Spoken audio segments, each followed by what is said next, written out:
अव म्या महाराजांचा मावळा राजांचा निरोप घेऊन आलोय. अव अवघ्या वयाच्या 16व्या वर्षी मुठभर मावळ्यांना घेऊन रायरेश्वराला रक्ताचा अभिषेक करून स्वराज्य स्थापनेचा येडा उचलला होता. तोच डोलारा उभा करण्यासाठी आम्ही समध्याने रक्ताचं पाणी केलंय. तेच स्वराज्य आज लय प्रगत केलंय म्हणे तुम्ही, म्हणून आवाराचं सांगावं घेऊन आलतो. तर ही तर समज इप्रीतच दिसतंय. अव ज्या 12 बलुतेदारांना एकत्र करून स्वराज्य उभा केलं तेच सर्वजण आज जातीपातीमध्ये विखुरलेलं बघून लय वाईट वाटलं. का ते तुम्हाला नाही कळायचं? अव दिसभर राब राब राबणारी रयत जवा पिंगळ्याच्या एका आवाजावर उठून आपल्या दिवसाची सुरुवात करायची. अव त्या पिंगळ्याचा आवाज कानावर पडला की कालचा थकवा दूर होऊन नव्या दिवसाला धीराने तोंड द्यायला रयत तयार असायची. ही अशी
आम्ही राम बघितला नाही का राम राज्य बघितलं नाही, तर आमचं राजच आमच्यासाठी राम होत आणि स्वराज्यच आमच्यासाठी राम राज्य होत. ज्या स्वराज्यात रयतेच्या गवताच्या काडीला बी कधी धक्का लागला नाही ते राज्य कसं असेल? रयतच काय तर मुका प्राणी बी गुबुगुबूच्या तालावर नाचून रयतेच्या सुखदुःखात सामील व्हायचा आणि पुन्हा नव्या उमेदीनं जगण्याची प्रेरणा द्यायचा. कारण नंदीबैल बी आमच्या जगण्यातला एक भाग असायचा.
स्वामी विवेकानंदांनी सांगितलं की चलते देव को पूजले आणि म्हणूनच शेतकऱ्यांनी महादेव या शब्दाचा अर्थ समजावून घ्यावा. महादेव म्हणजे काय?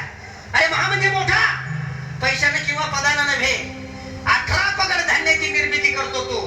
आणि देव म्हणजे देऊन टाकणारा. निर्मिती करायची, देऊन टाकायचं. स्वतःसाठी काय ठेवतोय बाबा आमच्या महाराष्ट्रातला शेतकरी? मागच्या वर्षीचं कर्ज, मुलीचं लग्न, कायम फाटका छप्पर आणि कायम विमे मंचाला याच्याशिवाय दुसरं काय आमच्या शेतकऱ्याकडे? अरे सगळ्या गोष्टीचे भाव वाढले तर आम्ही काही बोलत नाही. थोडासा कांद्याचा भाव वाढला तर लगेच रडायला लागतो. लगेच कांदा रडवतो, कांद्या करता असं, कांद्या करता तसं. अरे थोडेसे 2 पैसे मिळतात माझ्या शेतकऱ्यांना मिळू द्या. कारण कृषी प्रधान संस्कृतीचा शेतकरी राजा आहे तो. आणि तो शेतकरी राजा त्याला स्वाभिमानाने जगवण्याची ताकद आमच्या समाजामध्ये पाहिजे. कारण शेतकऱ्याला जगवणं ही समाजाची सामाजिक जबाबदारी आहे. आणि म्हणूनच नाथ महाराज सांगतात, काय सांगतात नाथ महाराज? अरे हा नंदीराजा मरेपर्यंत शेतकऱ्याची सेवा करतो. कधी काही मागितलं आहे ना? कधीच काही मागत नाही. अरे आपल्या लेकराला सकाळी उठल्यानंतर जर 10 रुपये दिले, त्याला सांगितलं बाळा घरामध्ये साखर संपली, जरा चहाला साखर घेऊन ये, आपलं लेकरू ऐकतं का? असं बाईला शेवट पुसत कधी बोलते, मी नाही तसं करतोय. याला मागितलं का काही? याला कधीच काही मागितलं नाही, तरी सुद्धा मरेपर्यंत सेवा करतो. अरे मेल्यावर सुद्धा याला माहिती आहे की माझ्या धन्याला रात्रंदिवस सेवा करावी लागते. सगळ्या जगासाठी अन्नाचा घास पिकवावा लागतो. माझा धनी रात्री बेरात्री शेतात जातोय. अरे कधी पांढरीचा रस्ता आहे, कधी दगडाचा रस्ता आहे, कधी रस्त्याने विंचू असतात, कधी साप असतात. माझ्या धन्याच्या पायाला इजा नाही झाली पाहिजे, कारण माझा शेतकरी जगाचा अन्नदाता आहे. आणि म्हणून मला सांगतात की महादेवाचा नंदी आला हो, सदाशिवाचा नंदी आला, महादेवाचा नंदी आला हो, सदाशिवाचा नंदी आला, महादेवाचा नंदी आला हो, सदाशिवाचा नंदी आला, महादेवाचा नंदी आला.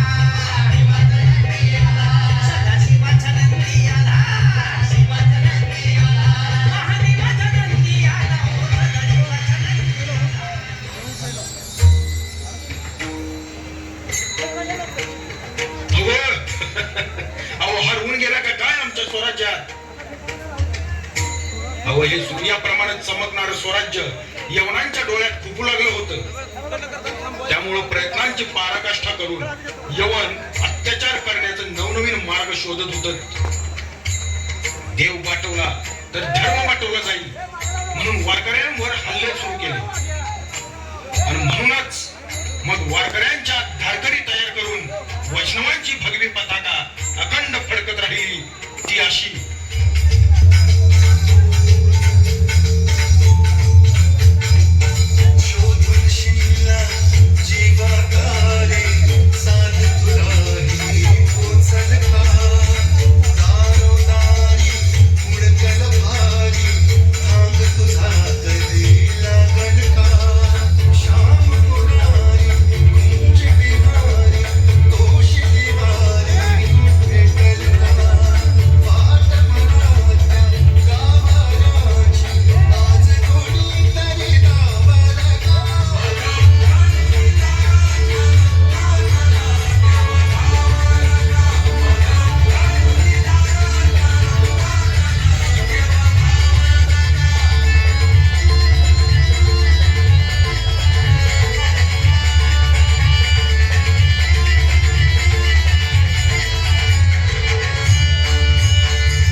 अशा टाका अखंड फडकत राहिली.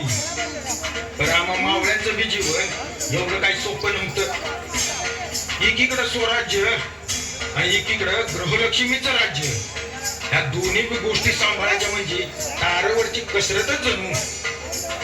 तर आम्ही स्वराज्य सांभाळत असताना लक्ष्मी होऊन घरची जबाबदारी सांभाळणारी आमची अर्धांगिनी बी तेवढीच लढवई होती. समज माहीत असून बी तिच्या तक्रारी काही कमी व्हायच्या नाही. हे मी एक लाडीक राग घेऊन आमच्या बरोबर भांडायला तयार असायची. आणि सवालावर सवाल, जवाबावर जवाब.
मित्रा तिला अजून जनावरांची पारख जनावरांची पारख दिसत नाही म्हणजे मी काय चार पायाचं जनावर आहे का? अरे पण तू एवढा मोठा गरीब सांग तिला काहीतरी. तिला अजून माझ्या घराण्याविषयी पुरेशी माहिती नाही. अरे सांग. मी कसं आहे सांगू तिला? अगं घराणं माझं मोठा सरदार होता पंजाब आणि सरपंच होता आजा माझा पारगावचा राजा ग. सखी वस्ती किती बनाचा घबरून घटलाय मुद्रा ग.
कंटाळा. संसार म्हणल्यावर भांड्याला भांडं लागायचं. बाद झाली भांडणं. बस बस बास ना? मग आता तू सांग एकदा उखाणा घे बरं.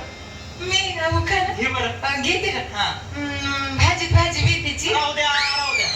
ऐका ना, कधी तू नाव घ्यायचं सांगितलं, उखाणा घ्यायचं सांगितलं की भाजी भाजी मेथीची आहे.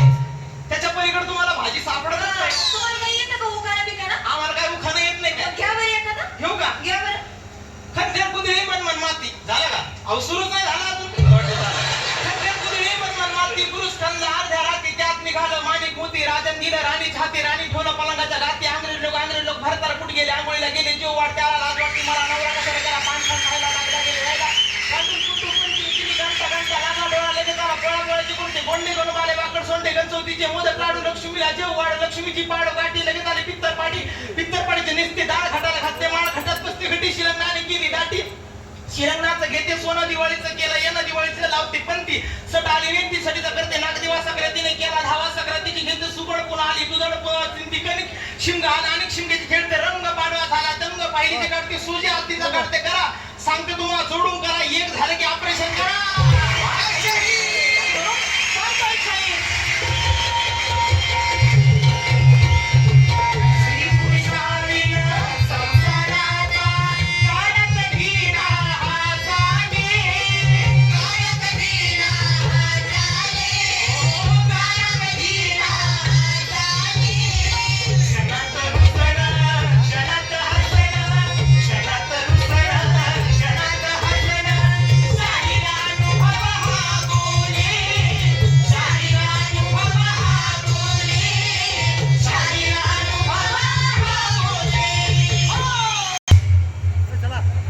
पण या संसार सांभाळणाऱ्या रणरागिणींच्या जीवावर आम्ही स्वराज्यासाठी निष्ठेने पुढे लढत होतो. बघता बघता महाराज रयतेच्या गळ्यातील ताईत बनलं होतं. अव राजांसाठी जीव देणं म्हणजे भाग्यच असायचं आमचं. पर एक दिवस स्वराज्यावर एक मोठं संकट दाटून आलं आणि महाराज आणखी त्यातल्या सुपारीगत पन्हाळ्यावर अडकलं. त्या जुलमी सिद्धी जोहरनं पन्हाळ्याला वेढा घातला आणि मग सुरू झाला पन्हाळा विशाळगडाचा रणसंग्राम. पन्हाळा विशाळगडाचा रणसंग्राम.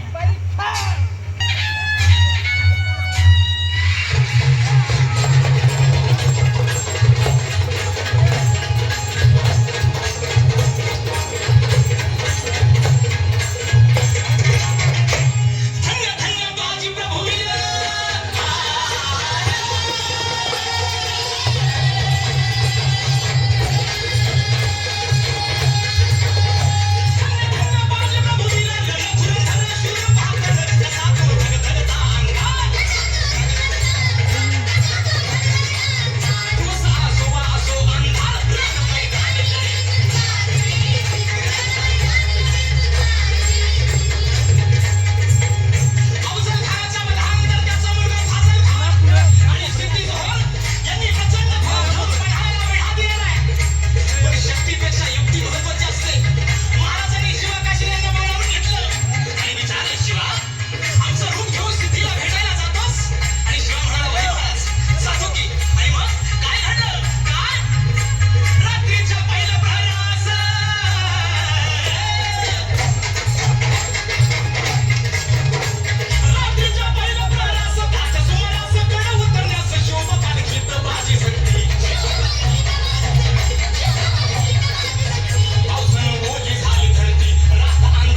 आता येळ करू नका. तुम्ही नेहमी फौज घेऊन विशाळगडावरती रवाना व्हा. आम्ही खिंडीत राहून शत्रूंना अडवून धरतो. राजे म्हणतात नाही बाजी, जीवाची बाजी लावून आपण इथून आलोय. आता जे होईल ते मिळून करू. आणि राजे म्हणतात नाही, लाख मिळालं तरी चालतील, पण लाखाचा पोशिंदा जगला पाहिजे राजा. लाखाचा पोशिंदा जगला पाहिजे.